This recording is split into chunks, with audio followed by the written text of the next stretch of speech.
And we are live. Thank you for your patience, everybody in the Zoom room. Welcome. Welcome also to people who are watching us from the live stream. My name is Chantal Bilodeau. I am one of the co-curators of the Green Rooms, and I'm really happy you're joining us. It's the end of a really full day of conversation, so we're all our heads are full for those of us who were with us for some of the previous conversations, but we're really looking forward to this one.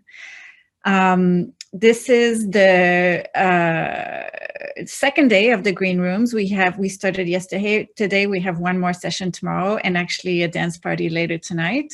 The Green Rooms are produced by English Theatre at the National Arts Centre and presented by FOLDA in collaboration with the Canada Council for the Arts, the City of Kingston, the National Theatre School, and HowlRound Theatre Commons. And before we start, I would like to acknowledge that the Green Rooms are, the mission control for the Green Rooms is located in Kingston, Ontario, which is the traditional territory of the Anishinaabe and Haudenosaunee and the Huron-Wendat. Kingston is covered by Treaty 57, and the territory was acquired in 1783 in Crawford's purchases. And now I'm so happy to introduce you to MC, playwright, and agitator, Donna Michelle St. Bernard, and playwright and director, Jordan Tannehill, who are here to talk about the future. During the conversation, please feel free to use the chat to comment along the way, and there will be a formal Q&A section at the end of this conversation. So I'm turning it to you, Donna, Michelle, and Jordan. Awesome. Thank you, Chantal. Thanks, people in the real world and people in the virtual world. We were given this deliciously broad question about what is the future, and so with 10 minutes I have 10 very random reflections on that. The future is now, a place that is so strange that I can actually say please clap, and I don't even feel a little bit like Jeb Bush. High five me if you get that joke. Just drop a 5 in the chat if you get that joke, because I still need feedback, you know, as a performer. Okay, cool. The future is now because the future is how we choose to evolve in this moment in order to meet the coming moment with strength, instead of waiting for it to happen, waiting for change to happen, and hoping we can catch up. And I think in this moment, we can all see that in a lot of ways, catching up is not a really good look. Idea 2. When things started to change drastically in everyone's lives at the same time, the biggest question was, how can we gather? And then we came up with all this stuff. The question at the center of how can we gather really is, how can I be where I'm not? And I think the future is evolving that question now that we found the tools to be in places that we're not. Evolving the question into, how can I presence others now who I could not presence before? How can I see more of what I've been oblivious to, or what I've had excellent reasons not to see? Yeah, that's probably enough about that. Whoever knows. My third thought about this. For most of my life, I have randomly said inappropriately at meetings and at any given time, where are my rocket boots? By which I mean, why isn't the future here yet? And I've always actually wanted rocket boots, even though that's reckless and I can't be trusted with them. I can't even drive a car. But then this year on Twitter, I heard the word space bra, and I may never say rocket boots again. What's a space bra? When can I have one? I'm thinking about the ways that we can expand what we're able to imagine and what we aspire to, and as a result, what we are crafting. Ways that we are creating the things that we imagined when we thought we were just kidding. Space bra. Creating things that we imagined when we thought we were just kidding or fantasizing is how we got smart homes, which are a trap and a very bad idea. But we can now imagine better things that will be actualized because we imagined them. Someone had to say robot before there was a robot. So somebody out there, say robot and make me a space bra. I'd be ever so grateful. Thank you. I'm very into sci-fi. And the next thing I thought about was some sci-fi books that I've been reading, some contemporary Canadian sci-fi. Probably the first one in this particular thread I'm thinking of is The Marrow Thieves by Sherry Dimeline. There's an aspect of the premise of the world build in that book that essentially says that there will come a circumstance in which those of us who have been considered extraneous will become needed in some way. And then instead of being valued because we are needed, that need will become a danger to us.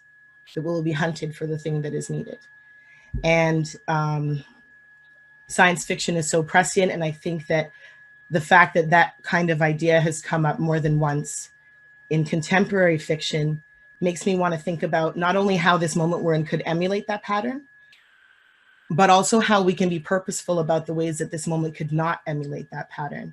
So for example, now that we're relying more on technology in different ways, we can choose not to vulture the innovations of the disabled community while perpetuating their exclusion in the spaces where we use their tools, or using and learning from organizing strategies of Black activists in spaces where Black people are not safe, welcome, or comfortable, or implementing or even just alluding to and talking about structures of Indigenous justice while having no relationships with Indigenous communities. Those are things we don't have to do.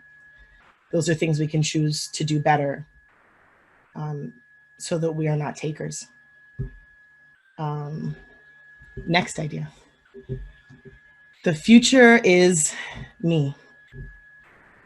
I am so definitely the future that right now Russell Wilson is raising my son and he's doing a really good job. Can you just high five me if you get that joke? Just drop me a 5 in the chat. I'm just curious who's out there. Wow, shocking. Blow me down. Hi guys, I see you too. The future is finding out what we never needed, what we gave up, what we don't need to get back, what we still don't need but haven't noticed yet. I really thought I needed lattes and I'd still take one, but I'm managing. And so what are the things that I thought I needed that came at someone's expense, that cost too much environmentally, that I overlooked for my convenience? And now that I've learned that I don't need them, how can I not be so quick to go back? And how can I expand that into bigger thinking? So how can I move beyond my reusable cup into my not massive and disposable set? And then how do we go beyond that? The first time we were touring Keith Barker's play, The Hours That Remain, to the Yukon. And we were planning all this freight and all the stuff that was in the set was made of that we had to buy and move to the next place where the show was. And then somebody actually just asked me, why would you fly gravel across the country? Do they have gravel there? Legit never occurred to me. And I know that what I'm telling you is that I'm a fool, but that is also a part of this story. I'm a fool. And so are you. So, you know, maybe just like, how can I be a little bit less fool tomorrow? How can I be real about why I'm doing things and what the real cost of those things is, and visibilize those things to myself? Okay, I'm running out of ideas. Just kidding, I'll never will. Then I thought about the way that new tools are being standardized. Zoom is one of them. I'm still baffled, but I'm here, I showed up. And familiar tools are being phased out. All the games I play are run on Shockwave, and apparently Shockwave's over. Maybe we can start a separate conversation in a safe space about how much that hurts me. But people are still gaming, so okay, that's cool. When everything changed in a way that wasn't natural to me, I had no choice but to adapt and to learn. And I'm turning the question to myself about, what do I now have to offer other people who still haven't overcome the barriers to access? What do I have to teach or to share that is newly or differently needed? Not that I have this giant wealth of new knowledge that I'm gonna that anyone's gonna come to me first for any kind of technological questions, but What are the ways that the tools that I already had fit differently into the shape of what is currently needed? Because you're always needed, we are always needed. And sometimes it's up to us to find the need that shapes what we have to offer. So I want to keep my eye on the landscape as that changes, as what is needed changes, be attentive to changing what it is that I offer and what my role is in the conversation, in the action. Yeah. One day it won't be my role to make a lot of noise. What a quiet day that will be. And then I thought that contemplating the future, as I do like to do, can be an act of escapism, but it can also be an act of map making.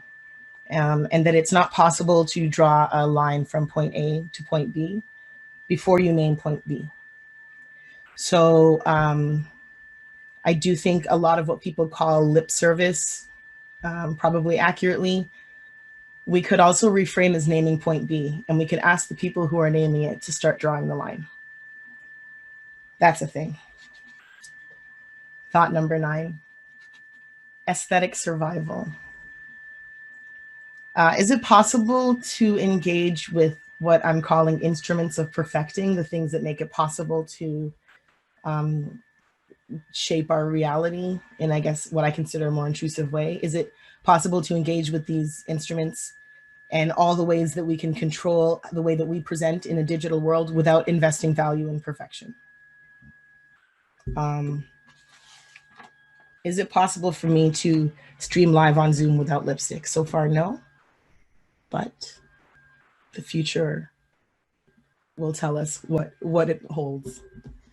I continue to grow as a person, I swear. You can't see it, it's slow. Idea 10. The future is unknown. And I wonder how I can stay fluid without ever being watered down. How I can be responsive to change, but not blown about by whatever's taking place. And I was talking with some playwrights at Nightwood's Right from the Hip unit earlier today about reflecting in this moment on the things that used to be important that still are, and what an anchor that can be, and to believe and to understand the ways in which those things will continue to be important in the future, and how we prepare to bring them into the future in a good and a strong way. Oh, damn, I did so good on time today, y'all. That's my piece. Over to you, Jordan. Amazing. Thank you much. Damn, that's awesome. And I think I speak for everyone to say that I could have listened to like 10 or 20 more. Thank you so much, guys, for tuning in. It's a huge pleasure and honor to be sharing this space with DM. Until Jordan's back, I'm wondering, Donna Michelle, if you would be cool with engaging with some questions. I'm the coolest. Yes, okay. So I guess my first question is what will be good about going live without lipstick? What will be good? Yeah. Oh, I mean, politically, I guess it would signal that I'm not vain and that I'm not preoccupied with my image. But by telling you that, I'm letting you know that it's the image of not being preoccupied with my image that's of value to me. But also because God made me perfect, and y'all should get to see that. Welcome back, Jordan. Thank you. I wasn't being obnoxious. I was being Welcome like back. Humble, intelligent. Welcome back. I'm gonna quote. Sorry, guys. That's some UK Wi-Fi for you. So I'm here in London at the moment. It's late. It's 2 a.m. And I'm going to be talking to you guys about Extinction Rebellion, and obviously Extinction Rebellion has been happening around the world, and it's an international movement around climate. But I'm going to be speaking specifically around this spring rebellion that occurred last year in London, and some of the reflections and thoughts that I took away from that as I was sort of implicated in various ways in that. Just for a little background, the rebellion happened over about 10 days in London, and the city essentially was divided into 4 quadrants that different activists were responsible for. So activists living in south of London South London, North London, East London, and West London. And they were each tasked with claiming or taking over essentially a different site, a public site in the city of London.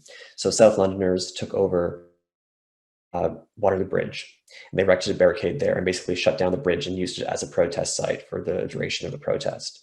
North London protesters claimed Oxford Circus, which is, for those of you who know London, is a very busy intersection. It's kind of a little bit like Bloor and Young. They shut that down. Those activists in the West London took over Parliament Square, which is right outside of Parliament, Big Ben, and that was actually East London, and then West London took over Marble Arch, which is a site in Hyde Park. And what I'm talking about from a theater context, which I found particularly illuminating, I guess, about Extinction Rebellion was the ways in which theatrics and the staging of visuals was a key part of what kept the rebellion in the public eye throughout the 10 days of its duration. The ways in which performative acts or performative gestures were critical to the success of the rebellion. And so some of those performance gestures, I mean, include people, literally activists, gluing their hands to the pavement outside of Shell Oil Corporation headquarters, or gluing themselves to public transit, to metro cars, like tube cars, to buses. The theatrics of claiming sites of iconic sites in the city. So a bridge, shutting down a bridge and deploying, banners off the sides. The sort of the theatrics of space. And also a use of props. And so one of the iconic images from the rebellion was this huge pink boat that was deployed in the middle of. So I was speaking to a German friend about this, and she said, it's so interesting, in the English language, we say staging protest, the idea of staging a protest. And that, for the first time, it really resonated with me, the idea of what it is to stage protest and to consider the theatrical imagery around and the tools that we bring as artists or as makers of performance or live events to bear on these activist conditions. And I think what's become so critical in what was seen as so critical, I think, during Extinction Rebellion was how do you create images that and incidents that can be captured on video and retweeted, 10, 20, 40,000 times. How can you create images that imprint themselves in the minds of a public and become viral? What was interesting to me was as well so I was implicated in the rebellion. I was on the bridge, on the Waterloo Bridge, helping hold that site. I was eventually arrested and was in solitary confinement for 14 hours and charged and later released. But there's a lot to be said for who was able to put their bodies on the line to be arrested, and also even the theatrics of those arrests at the time, the theatrics of people who bodies who are not usually in the line of police engagement, bodies that are not usually arrested, and the politics of that, and what is it to see a white grandmother being carried away by all fours by cops? How is that different in the public imagination somehow than who we might otherwise imagine being arrested in these scenarios? I think the confrontation, the relationship between the police and the protesters, there's so much to unpack there. And of course, my experience of arrest and detainment being something altogether different than a lot of other people's experience of that, probably in different times and different scenarios with the police force. But nevertheless, the ways in which Extinction Rebellion, in order to maintain kind of fidelity of record, filmed and documented every single arrest that occurred, so that the police, of course, are filming from their end, but activists are also filming their own arrests, and the ways in which they are also creating a kind of archive experience should legal proceedings happen. And there was around the same time, I mean, this is sort of tangential a little bit to the conversation around climate, but that same month in April, I was engaged in a direct action, a protest action at the Dorchester Hotel, protesting the ratification of Sharia law in Brunei, which would have seen the stoning deaths of homosexuals and adulterers, and a number of other categories of sexual crimes in Brunei. And the Brunei Investment Agency owns and operates the Dorchester Collection of Hotels, which are a luxury brand of hotels across the world. And three friends of mine and I engaged in a protest action at the hotel during high tea, in which we deployed signs and used a megaphone to sort of draw attention to the boycott that was ongoing with the hotel chain. And it was, once again, for me, a sort of, I should say that the video of that incident, we later posted on social media, and it went viral, and was part of the kind of ongoing efforts to draw attention to the incident and pressure on the Dorchester Hotel Collection, which was ultimately successful in that the Sultan of Brunei did ultimately back down from the passing of the legislation. But it made me think a lot about the ways in which background, again, in theater, in staging events, was critical to how that worked. The ways in which we sort of planned and rehearsed essentially everything we were going to do and say, and the ways in which everything from what we wore to our text to the staging, like what room we chose in the hotel, and the fact that the protest itself would have, I think, been far less effective, or certainly far less viral or impactful to watch, had the security guards of the hotel and the personal security guards of the various wealthy people who were working there, had they not cast themselves essentially as the antagonists in this encounter. They basically descended upon us, grabbed us, and began to sort of frog march us out of the hotel with incredible force, and sort of try to push us through these, revolving doors of the hotel. Had they not kind of cast themselves as the roles of the antagonist, had we been just able to kind of deploy our, say our bit and then walk out peacefully, we may have had a few thousand views and some, we may have kind of had some traction within the activist community, but it would not have gone sort of mega viral the way it did. And I think so much of that comes down to the basic theatrics of the event, and that suddenly you have people you have the sort of, this is no longer a kind of abstract conflict that's occurring sort of, in another part of the world. And there's not this kind of disconnect between what we're doing in the hotel versus what's happening over there. There's this kind of embodiment of a luxury brand shutting down and silencing queer voices. It becomes a physical action that occurs and that we can watch. And so it sort of made me think quite a bit about what are the conditions, again, that create a viral encounter, or that magnify protest. And just kind of getting back to sort of wrap up I found the images that were for me the most, just the most stunning or sort of moving, I guess, of Extinction Rebellion were, again, these individual performative acts of resistance, and particularly the incidents of citizens, everyday citizens. In one case, there was an 85-year-old man who glued himself to the top of a train car in London. And the ways in which, for me, I could kind of read these gestures as like acts of performance art, as much as they were kind of acts of protest. for me, felt like they were aesthetic gestures.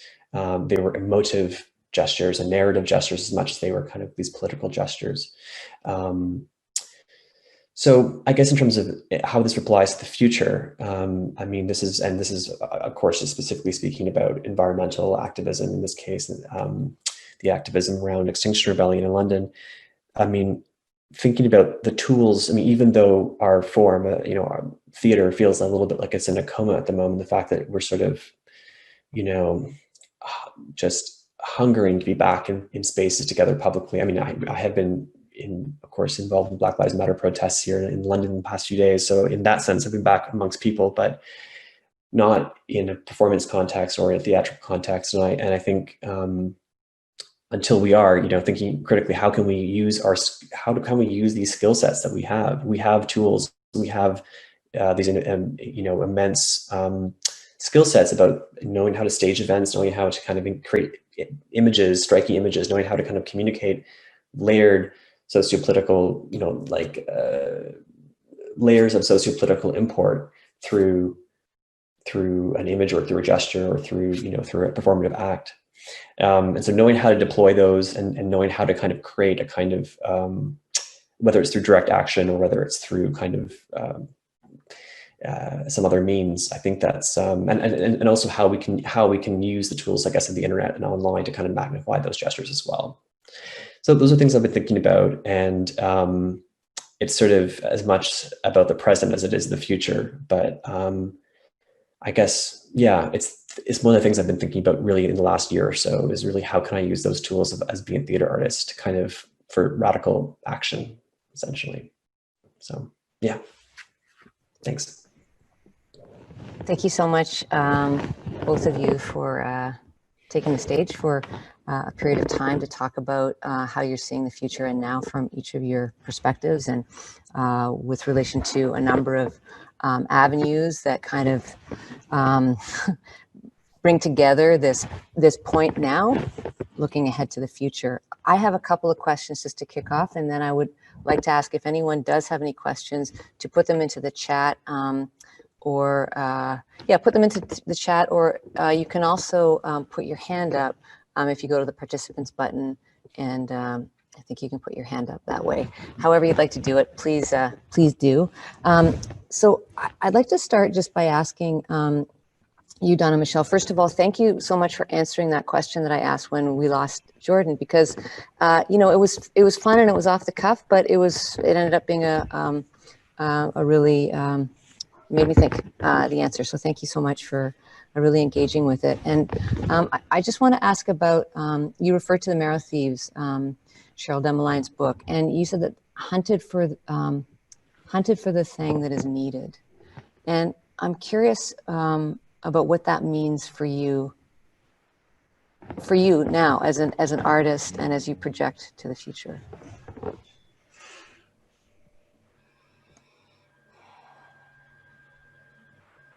I mean, boy, wow. In this moment, at this time, on this day today, I guess it means, how do I write an anti-racist statement or clean up this mess I made? And it doesn't mean, can we look at your script and consider producing it? It means an ongoing pattern of being sucked dry for what other people need, and the failure to ask the reciprocal question about what's needed in return. Thank you. And I feel embarrassed for not understanding sort of the depth of what that offer was. And so I really appreciate you answering that question. Thanks. You also said that the future is me, and then made a joke that I didn't get, so I didn't get to do the high five. So I feel like the future is you, but I don't see that as humorous. I see that as yes. So I guess I'm just wondering if I missed something in that, or is it just saying like I'm here and this is the future is what I'm placing myself into the future with. Oh, you're giving it so much more credit. It was a joke about a rapper and a football player. You don't need to look any further into it. Okay. All right. It's funny, But you know, I appreciate you thinking that things I say have meaning. well, they do. Some people got it. We got some fives. I know some people. Okay, then I've got one more, and maybe this was humor, but it really struck me quite deeply, and that is, you said that you want to be fluid without being watered down, and that really struck a chord because it's so hard to know how to be in these constantly shifting times and moments, and to be available to what is coming at us, but as you say, to not be watered down. And I wonder if you have particular things that you gravitate towards in order to help keep that balance in your life. Yeah, I guess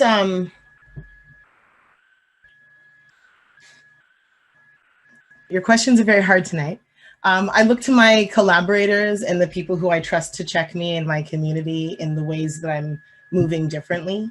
So as a rock in a hard place seems to be everything has to go digital now versus theater isn't digital, and the validity of that entire spectrum and how those things can be correct in different moments. And so like, I don't want to rush to do digital stuff because Canada Council told me to. I don't work for them. But on the other hand, there's some things I want to do that are digital. Like, oh, can I do that without being a sucker? I went all the way through high school not playing basketball because people kept asking me if I did. That's, you know, so what's the balance of serving what my need is that stems from something before this exact moment? Yeah. How does this come from me? That's, I guess, my centering question. How does the impulse to do this new work come from me as opposed to there's a platform being offered or some other objective?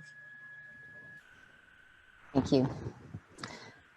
Jordan, you know, we're deeply involved in, as you said, in Extinction Rebellion, and also I don't know what the name of the action was at the Dorchester Hotel, and also you you were involved in a performance in I can't remember the name of which country was it? Hungary?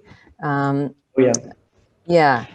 And, yeah, it's true. I did a number of direct actions in Hungary around, well, specifically the Orban government's number of things. I mean, the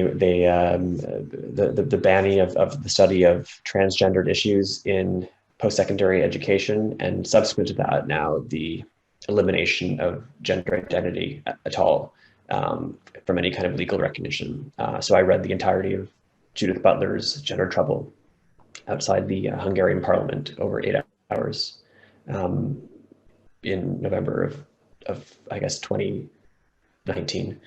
So it's just sort of the various, trying to find ways to kind of make theater performance actionable, I suppose.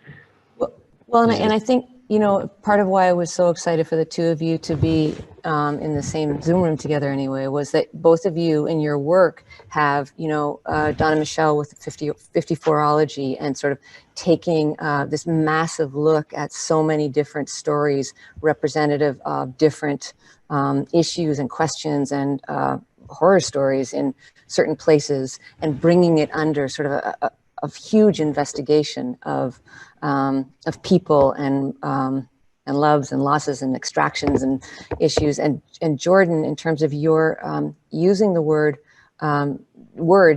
sort of deploying theatricality.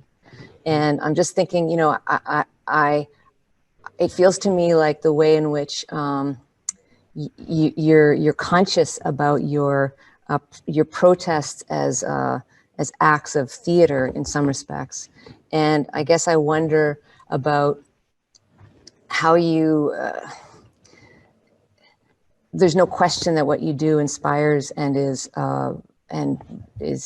terrifying, but I wonder how you sit with what you're able to do.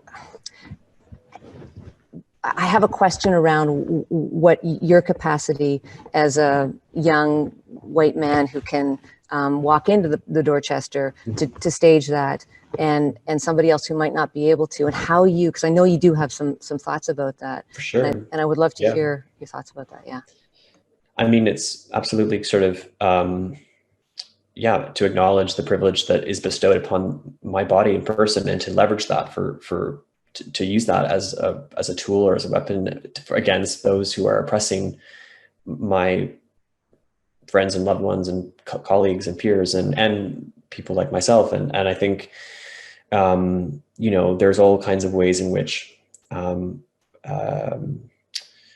yes, like the fact that we could kind of play a kind of like Mayfair drag, and like these guys, we could show up in suits and be seated at the Dorchester Hotel. Not that we wouldn't be seated if we weren't white, but there's something about, I think, the fact that we kind of blend in more to the scenery that kind of like something about that does something to the psychology of watching that video, I think, than if we were even if we were sort of just like, like wearing our kind of normal street punk looks. Like even if we were just, kind of in our kind of normal queer rave look, and we were in that space, and if we weren't wearing suits, if we weren't kind of coded as being of that kind of socio-political milieu, that protest would have resonated differently. We may not have gotten seated even, like, there's ways in which all these kind of layers of access and privilege and enable certain, I guess, capacities for protest. I mean, same thing with Extinction Rebellion as well. I think one of my critiques of Extinction is, it was diverse to an extent, but it was still largely, I think, quite white, and quite middle class. And there it was intersectional in different ways, but not to the extent that it could be or should be. But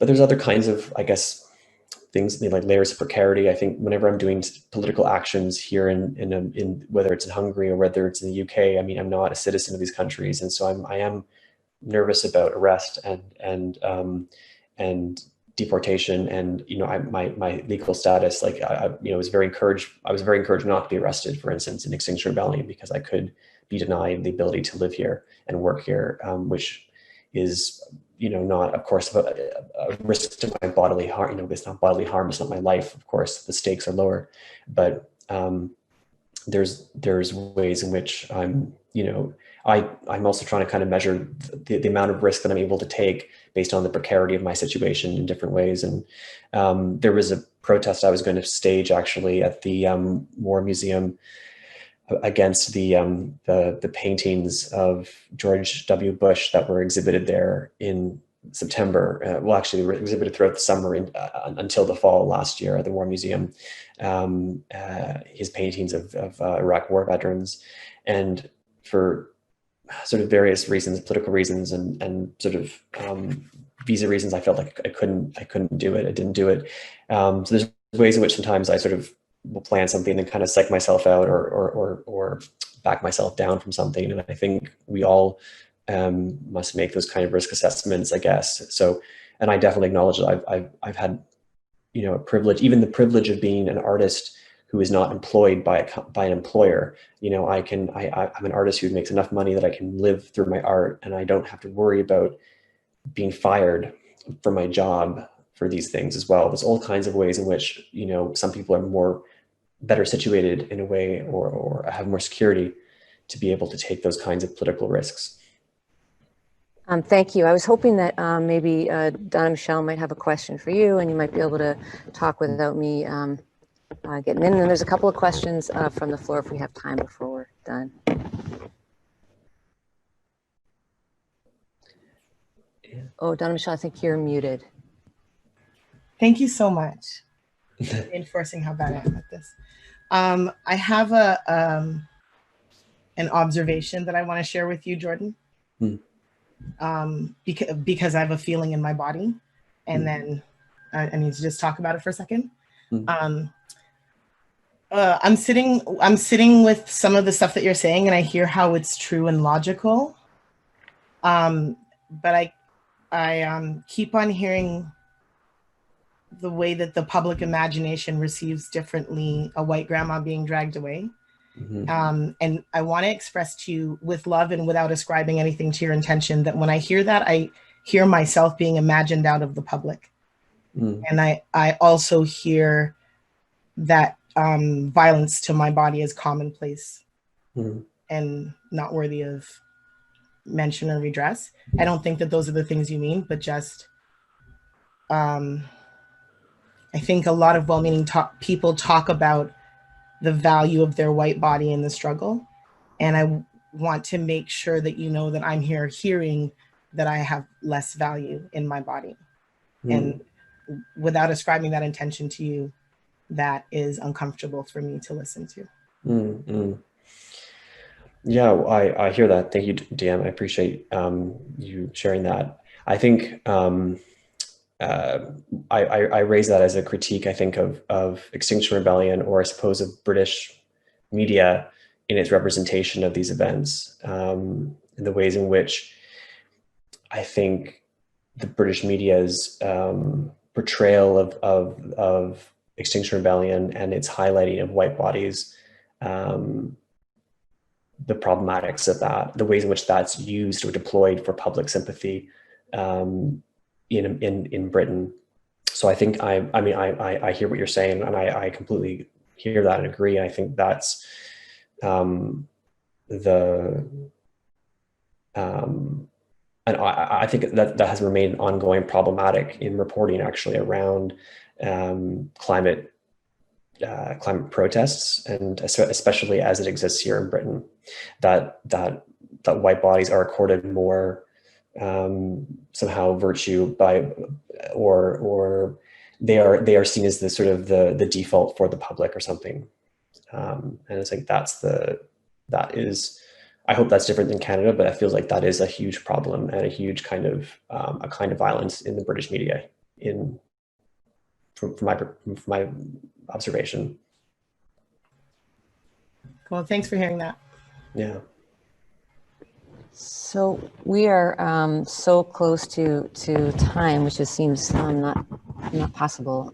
But there were some questions from the floor, and maybe I'll just read 3, and then maybe a choice to go for one. So one was from the live stream. Do you feel that this is a true moment of change? And if you do, how do you think we can keep this change permanent? That's the first. How can we give hope in our work as artists and not contribute to the eco-anxiety when we perform on that issue? Also, do you believe we should give hope or press that this issue is important? And then finally, what kind of stories and or narrative gestures do you feel can contribute to the thought shift that's needed for us to make the kind of societal change we have the potential to make at this moment in time? So 3 massive questions. About a minute. Could you repeat the first one, Sarah? Sure. The first one, do you feel that this is a true moment of change? And if you do, how do you think we can keep this change permanent? Jordan,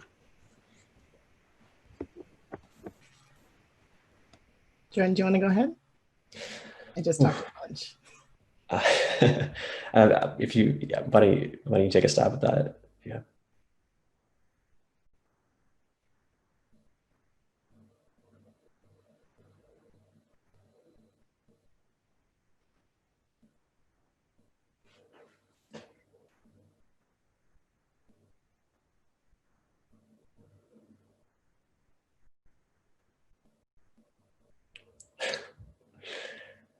I mean, I feel like whether it's, I mean, speaking about the climate for sure, I would say that from last year, especially onward, I feel like there did feel like a kind of revolutionary potential that was like there was something that there felt like a sea change that had occurred. I think especially amongst, I think a revolution that is beginning with or is being led by young people, I think is usually a revolution in good hands often. And I think the fact that there was such a huge sort of wellspring of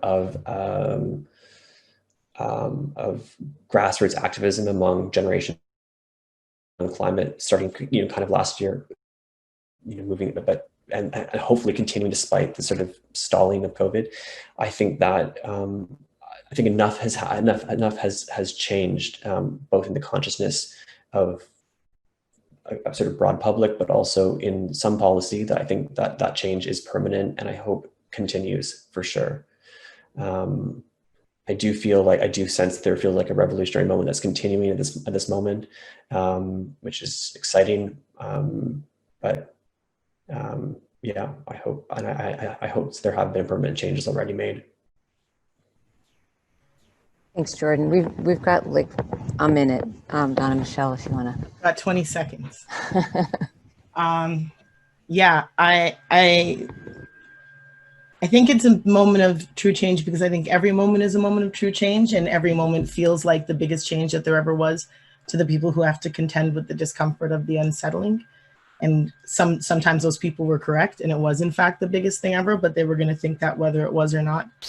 I think that whether or not this is a moment of true change, whether or not this is the biggest change there ever is, whether or not any of that, this is the only moment in which you can make change. So what other thing are we waiting for than now? Like, this is it. It's now. Thank you both so much.